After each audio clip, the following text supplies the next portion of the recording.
Hello friends, எல்லாருக்கும் வணக்கம். இன்றைக்கி நம்ம சேனலில் என்ன பார்க்க போகிறோன்னா, ஒரு அசத்தலான இட்லி சாம்பார் தாங்க பார்க்க போகிறோம். இது நம்ம கையேந்தி பவனில் சாப்பிட்ற மாதிரி அவ்வளோ டேஸ்டியாக இருக்கும். இதுக்கு பருப்புலாம் தேவையில்லைங்க. வாங்க வீடியோக்குள்ளே போகலாம். தேவையான பொருட்கள்லாம் எடுத்து வச்சுருக்கேன்.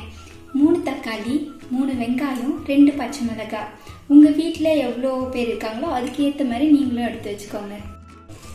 வெங்காயத்தை நல்லா நீளமாக இந்த மாதிரி கட் பண்ணிக்கோங்க.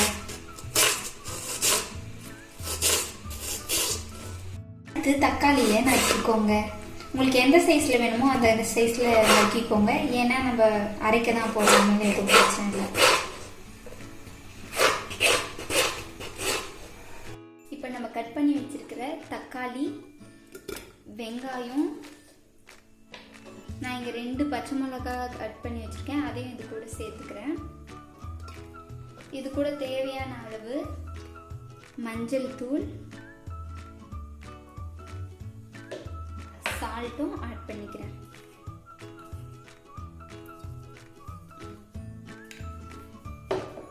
இதுக்கப்புறம் இந்த வெஜிடபிள்ஸ்லாம் மூழ்கிற அளவுக்கு தண்ணி ஊற்றிக்கிறேன்.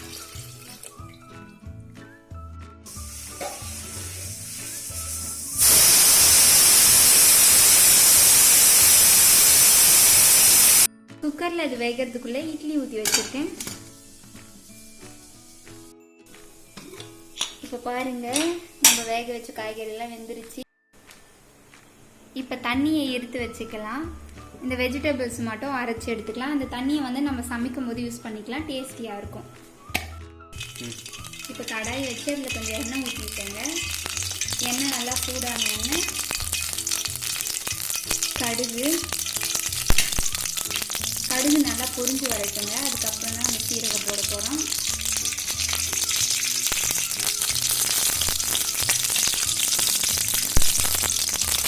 இப்போ பார்த்தீங்கன்னா கடுகுலாம் நல்லா வெடிச்சு வந்திருக்கு.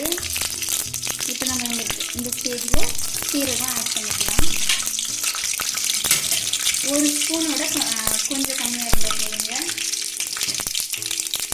நெக்ஸ்ட்டு நம்ம அரைச்சி வச்சிருக்கிற இந்த வெங்காயம், தக்காளி, பச்சை மிளகாவை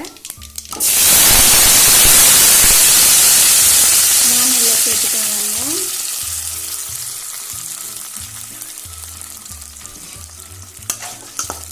நல்லா கழுவி கொடுங்க.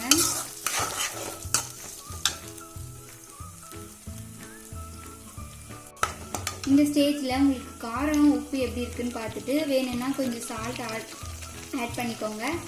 காரம் கம்மியாக இருக்குதுன்னு நினைக்கிறவங்க மிளகாய் தூள் கூட ஆட் பண்ணிக்கலாம். எனக்கு பச்சை மிளகாவே போதுன்றதுனால நான் வந்து எதுவும் ஆட் பண்ணுறேங்க.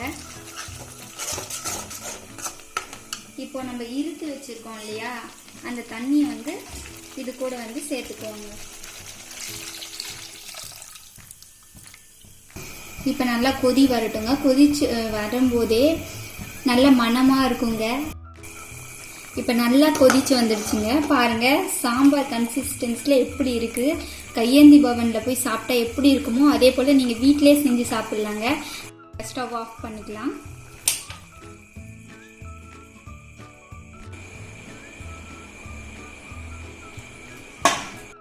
செஞ்சு வச்ச சாம்பார் இது மேலே ஊற்றி அப்படியே சாப்பிட போகிறோங்க.